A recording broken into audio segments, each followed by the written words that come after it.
representing Kenya today, which means that different countries but one Africa. What country are you representing today? One Africa, one African people throughout the world.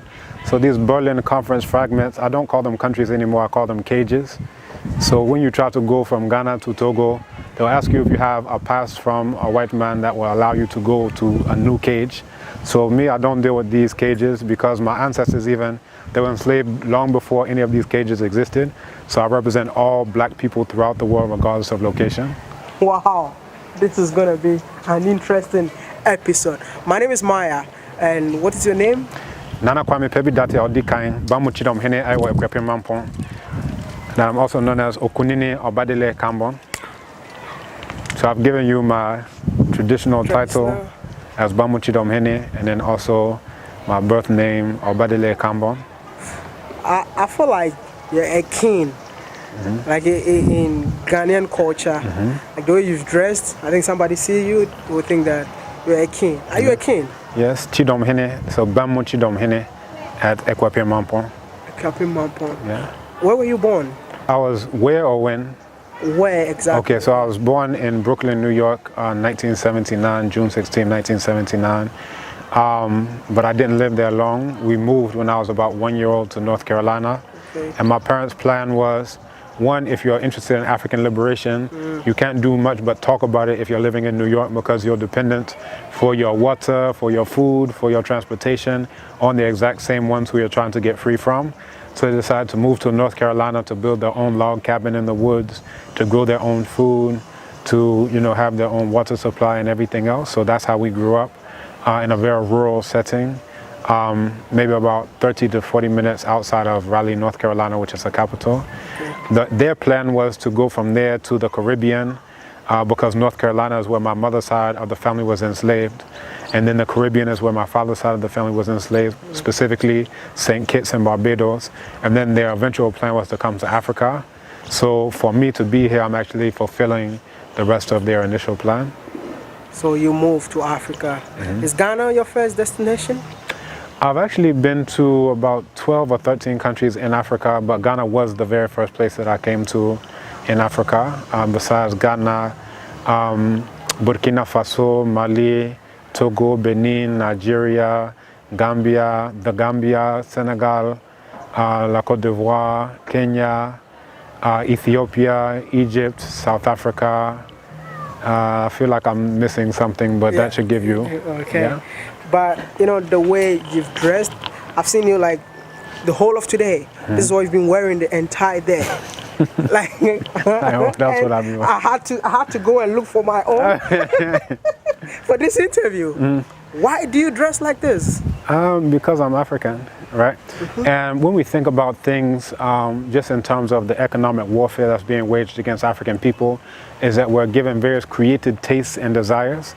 And what I mean by that is that the exact same ones who enslave and colonize us tell us that our clothes are no good.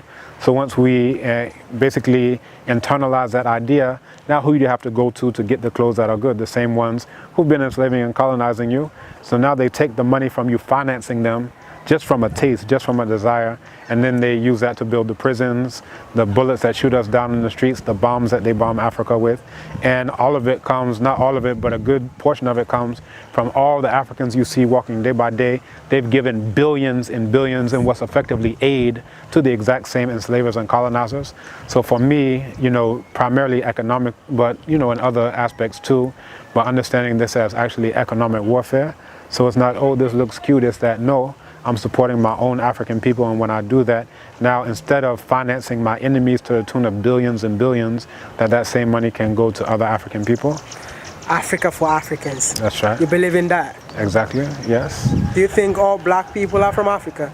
All black people are Africans and all Africans are black people. Matter of fact, when I write it, I use the equal sign. I say African equals black, and I write Africa with a K, just so people are not confused, because you have all of these fraudsters who are trying to hijack the term Pan-Africanism. Now, if you look at those who invented the word Pan-Africanism, coined the word, in the 1900 resolution from that conference that was held in England, they actually mentioned specifically countries like Haiti, like Liberia, Ethiopia, and any others that emerged. They mentioned, so for them, they're already talking about not just those who happen to be on the continent, but all black people. So they use the word African, black, and Negro interchangeably. So for me, when you're down with the real Pan-Africanism, not the fraud Pan-Africanism, you're talking about black people regardless of location. Unfortunately, Pan-Africanism, the term, has been hijacked by these fraudsters who mean location, whether or not you're black.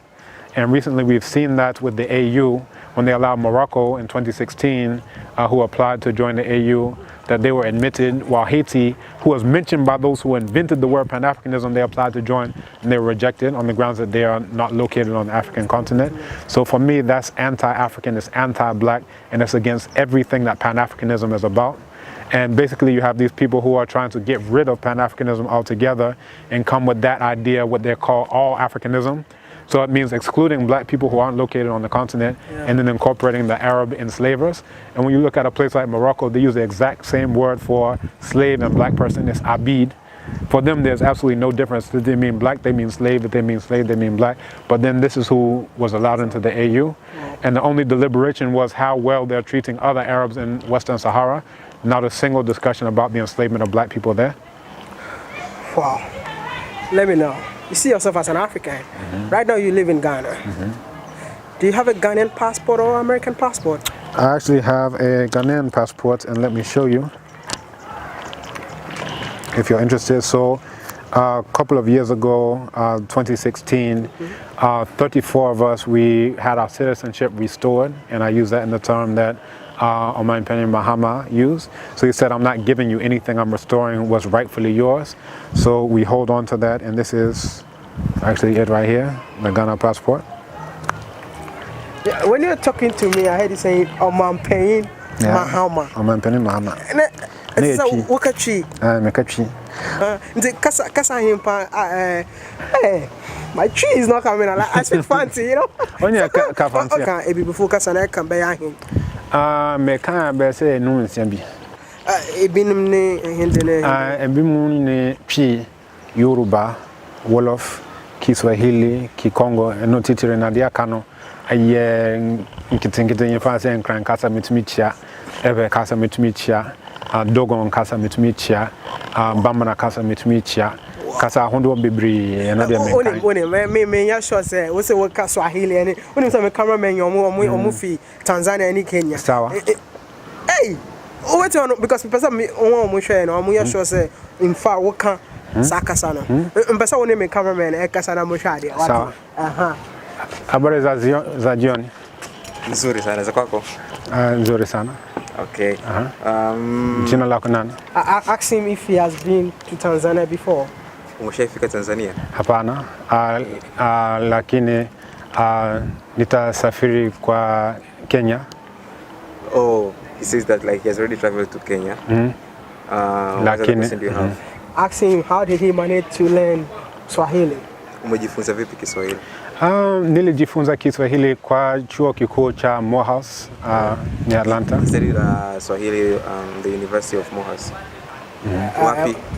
Atlanta. Atlanta, amerikkkan. What other question? And apart from Swahili, you speak Wolof? Wolof. Nagandef? Jamrekana. So bëggee mën naa ñu waxtaan ci Wolof bu baax a baax. No. That's the only. All I know is Nagandef. Jamrek. Wow. And Amharic? You speak Amharic? Amharic, I can order food in Amharic because the main context I've learned Amharic is in Ethiopian restaurants. Yeah. So I can say things like un miso wat falekalu, wa falekalu, kikalicha falekalu, like these types of things. I'm really impressed. Konjo, like Konjo. Yeah. Yena Konjo. Yeah. And there's one, I forgot. Amaseganalo. Existing, is there your Mexican? All of those ones. But those, I don't count any of those. Okay. Right? So like, if there are languages that I can just do small in, then I could count maybe about 50 of those.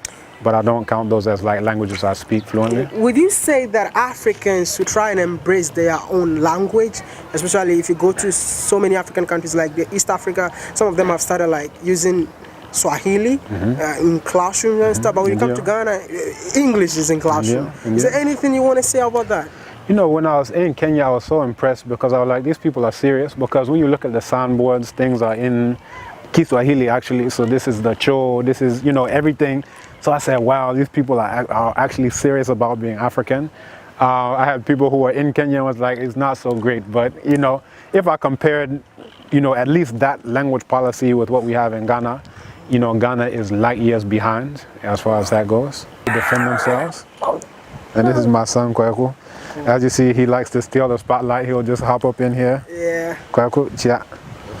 What to say? Yeah. Wow. Kweku kan wa Kiswahili moja. Moja, mbili, tatu, nne, tano, sita, saba, nane, tisa, kumi. Kumi. Sawa, pongezi. Hongera. Yenkan wachi. Bako. Bako, minu, yesa, ena, enu, isa, ebatu, ekwa, etu. Yenkan wa Yoruba na. Waka Yoruba. Oko. Ongo, eti, ta, eta, e, efa, ete, ekasa. Son. Ewa. Okare. Okonla. Okola, etila, etala, ela, handuku, eri, tinoku, eta, tinoku, eri, tinoku, anka, tinoku, Ogun. oku, Oka ilaye. Yo kwasi ho. Ye bawai. Wow. Ni wisha. What change now? What change? I will change answer. Yep. Bruh, say. Okay. Before I remember walk on, I wanted you to tell us like there are a lot of black brothers out there or black brothers and sisters out there who are looking forward to move to the motherland. Is there any message that you have for them? Since you're saying Africa is for Africans, any message you have for your fellow Africans out there? Yeah, so we actually have started an initiative called repatriatetogghana.com. Okay. So with this, we're actually assisting Africans with everything from just advice to actually on the ground, helping them go to the Lands Commission, you know, go for citizenship and all of the things of that nature. So because we started that initiative at African Studies, there was an elder, Dr. Maulana, who really spearheaded it. And it was through the office, my office at African Studies, that the first 34 were able to get their citizenship. And then also these, this next batch that's about to get it, all of their forms came to me initially. It's since gone on to Dr. Maulana. And like I said, he's been absolutely, you know, indispensable for this process and really, you know, spearheaded it. But these are some of the things that we're doing to actually assist Africans. It's not enough to just beat people over the head and say, oh, you should repatriate. Yeah. But it's like, well, how do I do it? You know, what job will I have? How will I take care of myself? How will I take care of my family? And what we're doing is we're answering those questions for them so that we can actually get to the practicalities of doing these things. Also, I put myself through school for the PhD by teaching African languages online. So Chi, Yoruba, and Wolof. Teaching those through my site abibitumi.com. So abibitumi, that translates to Black Power. Okay. And that's what we're all about, Black Power, abibitumi. And basically the idea is that, you know, so many people, when they are interested in African liberation, they only talk about it in English or in French or in Portuguese. It's like, why would we have to talk about Black Power in the languages of our colonial enemies? That we need to actually speak about Black Power in African languages. So that was actually a coinage so that we can have that. Also Abibi Fanhundie, which is actually the name of my capoeira group, abibifahundie.com. So that translates to Black Liberation or African Liberation.